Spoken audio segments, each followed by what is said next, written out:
When I was 18, I was very immature and naive.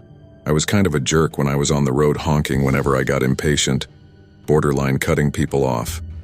Looking back now, it was very stupid, and if I ever have kids, I'll be that much more strict with them as far as their driving. That being said, I did drive a lot for someone my age. I went away to school 5 hours away from home. No matter what day of the week, traffic always gets atrocious the closer I get to home. So during breaks, I'll drive home at night to avoid this. Goes from a 4 to 5 hour drive down to a 3-hour drive. It was the beginning of winter break as the fall semester just ended. All my friends left for home on the same day. I just waited till later on in the night to head out because there's nothing I hate more than traffic. I used to drive a Mazda 3 that I would beat the ever-living crap out of, and admittedly, I used to be known for driving my car to a near-empty tank consistently.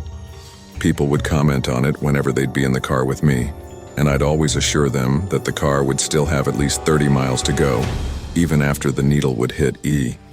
I found out the night I was driving home from school that I was wrong.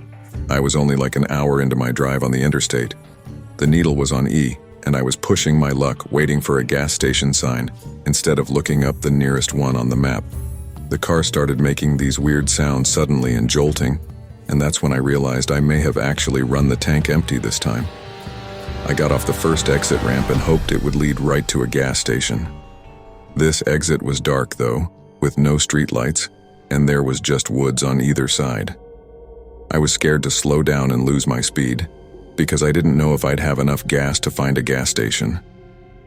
I blew through the stop sign at the end of the ramp and made a sharp fist turn on the intersecting road, which was another dark road surrounded by woods. I was screwed. The car eventually came to a stop and the engine died.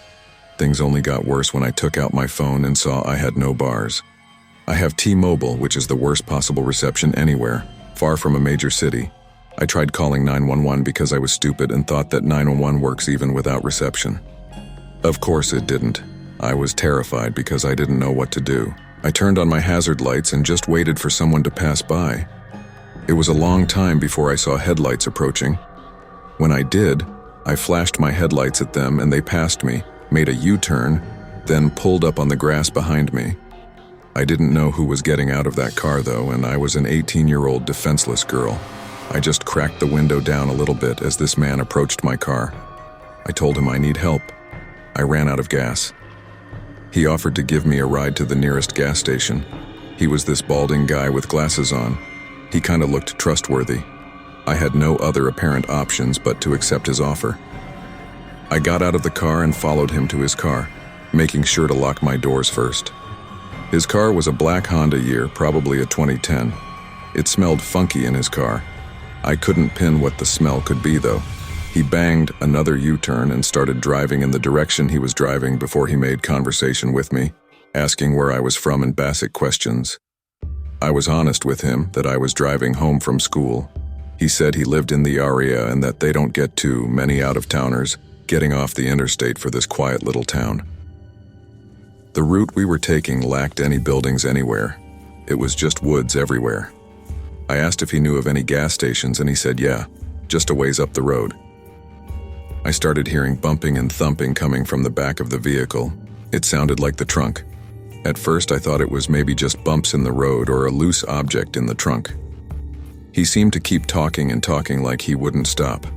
Finally, we got to a sort of town-looking area. There were some lights and buildings at last, a diner, and a few small houses. There was a red light at the first intersection since I got in his car. We came to a stop and for the first time there was silence. And then I heard the unmistakable sound of someone screaming in the trunk, followed by thumps and bangs. He looked at the man who looked at me, and a split second, I unbuckled my seatbelt, opened the door and ran, while at the same time he tried grabbing me and pulling me back into the car. I heard him get out as well, but instead of chasing me, he ran to close his passenger side door. Then I heard him floor it down the street. I ran into the diner and asked for help making a scene. I used their phone to call 911. I waited there and it became this whole huge thing, with multiple police showing up to the diner to take a report. Given the gravity of the report that I was making, that I heard someone in the trunk of the car, they had to get every last detail from me about the man's car, his appearance, and where he picked me up. I was also given a ride back to my car so that they could also include the pickup location in the report. They also helped me get a hold of AAA, which eventually would come to my location to fill my car with gas. This was overall the scariest experience of my life. I was shaken to the core the whole rest of the ride home. I hope they found that man. I hope whoever was in that trunk is still alive today. For all I know, that man could have been bringing me to his house or somewhere else, and I was just lucky I had a